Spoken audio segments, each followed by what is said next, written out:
tahun 16 lahir NU. Ijo-ijo benderane NU, gambar jagat simbole NU, bintang songo lambange NU. Diriwayatkan oleh Imam Ahmad bin Hanbal dalam musnadnya bahwa ada seorang laki-laki yang bernama Nuaiman. Ini Nuaiman di kehidupan Rasul sallallahu alaihi wasallam ada orang yang seperti itu gitu. Orang yang sering minum minuman keras. Rasul sallallahu alaihi wasallam marah, murka. Rasulullah kalau yang berhubungan dengan Rasulullah tidak marah. Tapi kalau sudah berhubungan dengan agama, Rasul sallallahu alaihi wasallam adalah orang yang paling marah, orang yang paling istiqamah dalam kebenaran. Maka Rasulullah panggil Nuaiman, apa yang kau lakukan? Dia katakan, aku minum minuman keras ya Rasulullah. Rasulullah cambuk dia. Kemudian dia bertobat kepada Allah. Kemudian ketahuan lagi minum. Kemudian dicambuk lagi oleh Rasulullah sallallahu alaihi wasallam, sehingga sebagian sahabat memukul dia dengan pukulan yang banyak. Sehingga apa yang berlaku? Sebagian sahabat mengatakan, la'natullahi ala Nuaiman. Semoga Allah melaknat Nuaiman. Dia mempermainkan Rasulullah. Dia bilang sudah mau taubat tapi minum lagi. Dia bilang sudah mau taubat tapi minum lagi. Maka Rasulullah sallallahu alaihi wasallam mengatakan, la tal'anuh fa innahu yuhibbullaha wa rasulah. Kata Rasulullah, jangan kamu laknat Nuaiman, karena dia itu cinta sama Allah, cinta sama Rasulnya. Dalam riwayat dia dicintai Allah dan dicintai oleh Rasulnya Muhammad sallallahu alaihi wasallam. Ibn Majah menceritakan bahwa Nuaiman ini pernah suatu waktu diajak oleh Sayyidina Abu Bakar pergi ke negeri Syam. Negeri Syam itu di mana?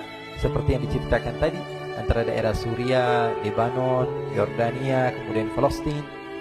Daerah seperti itu. Umumnya orang Quraisy pada masa itu mereka memiliki rihlah berdagang, membeli dagangan ke Syam, kemudian dijual lagi di kota Makkah. Ketika itu Rasulullah SAW didatangi Abu Bakar. Sayyidina Abu Bakar mengatakan kepada Rasulullah, ya Rasulullah, saya mau izin ya Rasulullah. Mau apa? Saya mau ajak dua sahabat kamu ini ikut berdagang ya Rasulullah. Siapa kata Rasul? Nuaiman. Kata Rasulullah, Nuaiman kamu mau ajak? Mau ngapain? Biar seru-seruan aja ya Rasulullah. Kata Rasulullah, ya sudah, saya izinkan kamu bawa Nuaiman. Ketika itu Sayyidina Abu Bakar membawa Nuaiman sama satu sahabat namanya Suwaibid ibn Harmalah. Siapa namanya? Suwaibid ibn Harmalah. Ini sahabat Rasulullah SAW yang memiliki sifat yang berbeda-beda. Kalau Nuaiman ini aneh. Pernah Rasulullah SAW dibawain makanan banyak, dikasih Rasulullah, dikasih sahabat semua.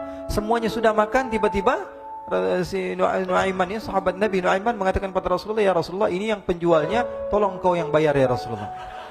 Makanan udah habis. Makanan udah habis, Rasulullah SAW bingung, saya yang bayar. Akhirnya Rasulullah katakan kepada sahabat, ayo keluarkan uang, kita patungan, kita bayar. Rasulullah aja dimainin, apalagi kita orang. Sallu ala Nabi Muhammad. Nuaiman diajak Sayyidina Abu Bakar. Kata Rasulullah SAW, benar kamu mau ajak Nuaiman? Iya ya Rasulullah. Diajaklah akhirnya. Diceritakan dalam riwayat Ibn Majah, diceritakan juga dalam Siyar A'lam An-Nubala, diceritakan juga dalam musnadnya Imam Ahmad bin Hanbal, dalam riwayat Imam Ahmad bin Hanbal. Maka diceritakan Nuaiman diajak oleh Sayyidina Abu Bakar. Sesampainya di negeri Syam, semua dibagi tugas. Fulan bin Fulan kerjaannya ini, Fulan bin Fulan kerjaannya ini, semua memiliki kerjaan. Nuaiman tanya, wahai Abu Bakar, kerjaannya saya apa wahai Abu Bakar? Kata Sayyidina Abu Bakar, kamu mau ngapain terserah kamu wahai Nuaiman. Yang penting kamu ikut saya kan. Kemudian satu di antara mereka namanya Suwaibid ibn Harmalah. Ditanya oleh Sayyidina Abu Bakar, wahai Suwaibid, kamu mau kerjaan apa? Kata Suwaibid, terserah kamu wahai Abu Bakar. Kata Sayyidina Abu Bakar, kamu menjaga makanan, karena saya tahu kamu ini adalah orang yang senantiasa menjaga amanah. Suwaibid ini kalau disuruh maju dia maju, disuruh mundur dia mundur, disuruh ke kanan dia ke kanan, disuruh ke kiri dia ke kiri. Orang yang ikut aja. Kalau Nuaiman beda, disuruh maju dia ke belakang, kasih sen kanan ke kiri belok. Nuaiman itu orang yang berbeda. Maka Suwaibid mendapatkan tugas, semua mendapatkan tugas kecuali Nuaiman. Sehingga ikhwani, apa yang berlaku, apa yang terjadi? Sayyidina Abu Bakar pergi sibuk dengan kesibukannya, sehingga datanglah waktu siang. Nuaiman sudah lapar. Nuaiman cari makanan. Dia nggak punya uang, diajak Sayyidina Abu Bakar tapi tidak diberikan uang. Sehingga dia cari-cari makanan. Dia tahu Suwaibid yang jaga makanan. Dikatakan, wahai Suwaibid, saya mau makan, berikan kepada saya satu roti saja. Yang terpenting apa? Saya makan sekarang, saya sudah lapar. Kata Suwaibid, ya Allah Nuaiman, kita tunggu Abu Bakar saja sehingga dia datang, karena ini amanat. Amanat dari Abu Bakar, saya tidak boleh berikan kepada siapapun kecuali atas izin Abu Bakar. Kata Nuaiman, kasih saya makanan, kalau tidak saya bikin masalah sama kamu. Merah wajahnya Suhaibit karena dia tahu jangankan saya, Rasulullah aja dimainin. Bingung, apa yang harus saya lakukan? Akhirnya Nuaiman bilang, gampangannya aja, kata Nuaiman, kamu kasih saya makanan, atau kalau tidak saya bikin masalah sama kamu. Bingung Suhaibit, pikir panjang. Setelah itu dia katakan, ya sudah Nuaiman, saya tetap mau jaga amanah Abu Bakar, karena saya takut ini adalah perintahnya Allah, perintahnya Rasulullah SAW, dan perintah daripada Abu Bakar, sahabatnya Nabi. Kata Nuaiman, kalau memang begitu kamu maunya, ya sudah, berarti kamu ngajakin berantem sama saya. Nuaiman pergi ke pasar. Dia cari-cari tempat penjualan hamba sahaya. Dia lihat-lihat beberapa hamba sahaya. Ini berapa harganya? Ini katanya 10 qalanis. Ini berapa? Ini harganya, hitungan orang zaman dahulu. Kita sih hitung seperti dirham, berapa ratus dirham gitu. 200 dirham. Yang ini berapa? 300 dirham. Yang ini berapa harga hamba sahaya? 300 dirham. Harganya antara 300, 200 sampai 100. Kemudian Nuaiman mengatakan kepada penjual hamba sahaya tersebut, saya punya juga hamba sahaya, tapi saya jual cuma 20 dirham saja, murah. Apa benar ada hamba saya harganya segitu? Iya, karena dia punya aib, ada kekurangan. Apa? Nanti kalau kalian tangkap, dia bakalan teriak, saya ini bukan hamba sahaya tapi orang merdeka. Akhirnya semua orang berkumpul mau beli. Ini Nuaiman sama Nuaiman diajak ke Suhaibit bin Harmalah tadi. Kata Nuaiman, itu ada orang yang berdiri sedang menjaga makanan, itu hamba sahaya saya, tangkap saja. Oh baik. Diberikan uang 20 dirham, dimasukkan oleh Nuaiman ke kantongnya, kemudian Suhaibit ditangkap. Ketika ditangkap, Suhaibit teriak, saya bukan hamba saya orang merdeka. Maka orang-orang tersebut mengatakan, saya sudah tahu kekurangan kamu. Ini memang kekurangan kamu, memang kamu, tapi saya tidak perlu dengan bacot kamu, yang penting kerjanya kamu gitu.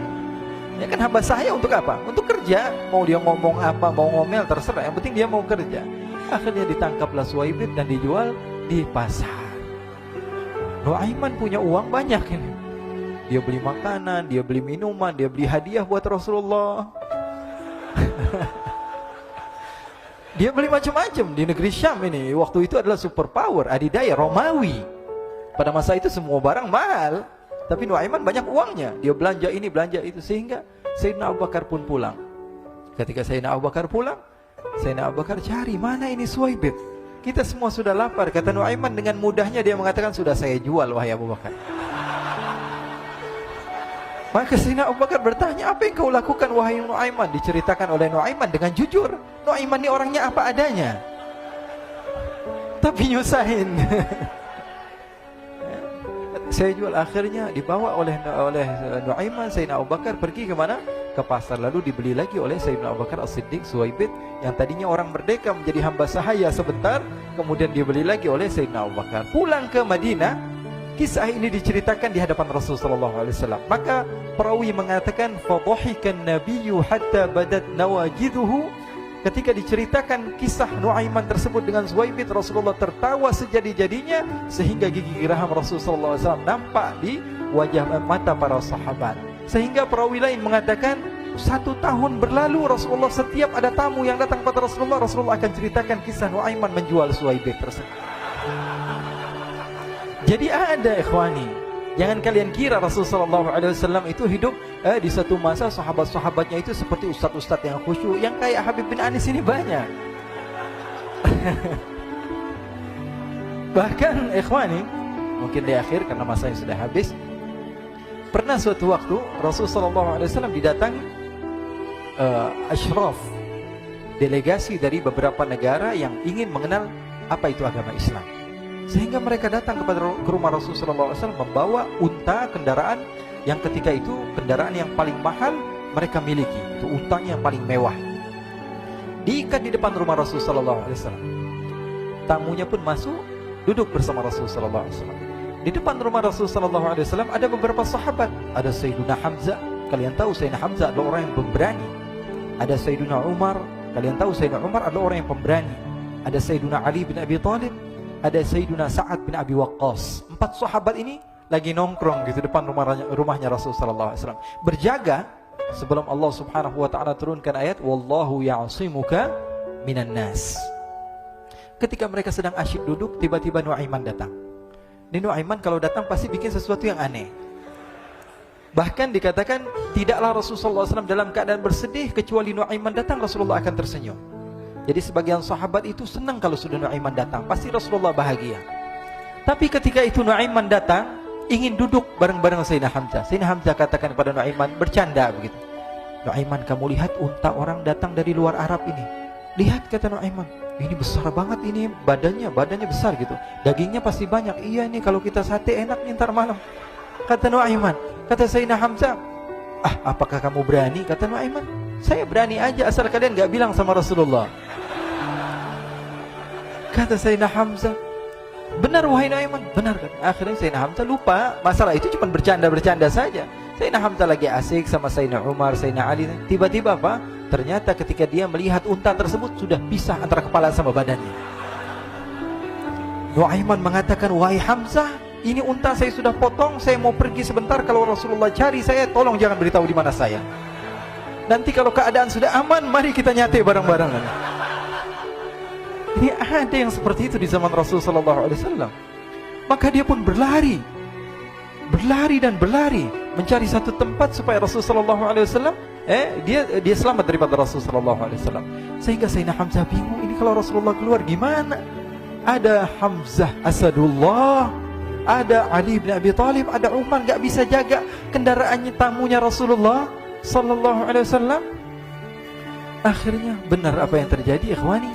Rasulullah sallallahu alaihi wasallam tamunya mau pulang. Ketika dia buka pintu tamu melihat apa? Untanya sudah begitu. Mereka teriak, "Wa naqatah, unta kami wahai Muhammad. Baru mau kenal Islam, unta kami, kendaraan kami sudah dibuang." Rasulullah SAW lihat Sayyidina Hamzah, lihat Sayyidina Ali. Mereka gak bisa ngomong, mereka hanya bilang apa? Nuaiman ya Rasulullah. Rasulullah perintahkan Sayyidina Umar, wahai Umar, sekarang kamu ambil uang, kemudian kamu gantikan, kemudian kamu berikan 2 kali lipat daripada harta unta ini, sehingga apa? Agama Islam tidak didengar dengan sesuatu yang tidak baik di luar sana. Akhirnya diberikan harta, diberikan unta yang baru dan diberikan harta yang lebih untuk orang tersebut, sehingga orang tersebut tidak menjelek-jelekan agama Islam. Kata Rasulullah SAW, dan sekarang waktunya kita balas dendam sama Nuaiman. Nuaiman ternyata berlari tempat yang jauh sampai hampir keluar dari kota Madinah. Dia dapatkan seorang sahabat Nabi yang hadir juga dalam peperangan Badar, namanya Al-Miqdad bin Al-Aswad. Siapa namanya? Al-Miqdad bin Al-Aswad ketika itu sedang menggali sumur. Ketika sedang menggali sumur, Nuaiman datang. Nuaiman katakan kepada Miqdad, wahai Miqdad, wahai sahabat Rasul, kamu orang yang hadir dalam peperangan Badar, kamu adalah orang yang hebat. Dipuji-puji sama Nuaiman. Ada maunya ini. Akhirnya dia bilang, wahai Miqdad, tolong saya. Kenapa wahai Nuaiman, kamu ini kekasihnya Rasulullah, orang yang disayang sama Rasulullah. Kenapa? Saya ini sedang dikejar-kejar orang jahat. Tolong selamatkan saya. Saya pengen masuk ke dalam sumur, boleh atau tidak? Kata Miqdad, siapa yang mengejar kamu? Pokoknya saya dikejar sama orang-orang. Kamu mau atau tidak selamatkan saya? Ya sudah, selagi kamu itu adalah sahabat Nabi, silahkan kamu masuk. Masuk akhirnya Nuaiman ke dalam sumur tersebut. Lalu Nuaiman mengatakan, wahai Miqdad, dia keluar lagi. Nanti kalau ada yang cari saya, tolong jangan beritahu saya di dalam sumur ya. Kata Miqdad, baiklah. Kata Nuaiman, siapapun yang bertanya tentang saya, kamu tidak akan kasih tahu. Iya, kan? Walaupun Rasulullah yang tanya saya. Katanya, enggak mungkin Rasulullah datang ke tempat sejauh ini. Iya, walaupun Rasulullah. Akhirnya masuk Nuaiman. Setelah beberapa menit Rasulullah dan rombongan benar datang. Miqdad bingung ini. Ini kenapa Rasulullah datang ke RW kami ini? Ada apa ini Rasulullah sampai sejauh ini? Ditanya, ya Rasulullah, ada apa ya Rasulullah? Kata Rasulullah, saya cari Nuaiman. Di mana Nuaiman? Innalillah, kata Miqdad. Enggak dijawab ini Rasulullah. Kalau dijawab saya ingkar janji. Akhirnya apa dia katakan? Wahai Rasulullah, mata saya tidak memandang kepada Nuaiman, tapi tangannya nunjuk ke dalam sumur. Sahabat. Apa dia bilang? Mata saya tidak melihat kepada Nuaiman, tapi tangannya nunjuk ke sumur. Akhirnya dibuka sama Rasulullah, Nuaiman muncul. Kata Rasulullah, Nuaiman, kamu bikin malu saya, wahai Nuaiman. Ya Rasulullah, yang bersalah bukan saya, tapi orang yang mencari saya bersama kamu ya Rasulullah. Akhirnya Rasulullah nengok siapa, ternyata Nuaiman sudah lari kabur. Sallu ala Nabi Muhammad. Kisah-kisah seperti ini sebenarnya banyak sekali, ya. Ini menunjukkan kepada kita bahwa kehidupan Rasulullah itu begitu indah. Rasulullah SAW, kalau kamu mau menjadi orang yang baik, contoh Rasulullah. Mau menjadi bapak yang baik, contoh Rasulullah. Mau menjadi pemimpin peperangan yang baik, Rasulullah. Mau menjadi murid yang terbaik, contoh Rasulullah. Bagaimana akhlak Rasulullah. Mau menjadi suami yang baik, contoh Rasulullah. Dalam segala hal, apapun itu Rasulullah SAW adalah makhluk yang paling terbaik.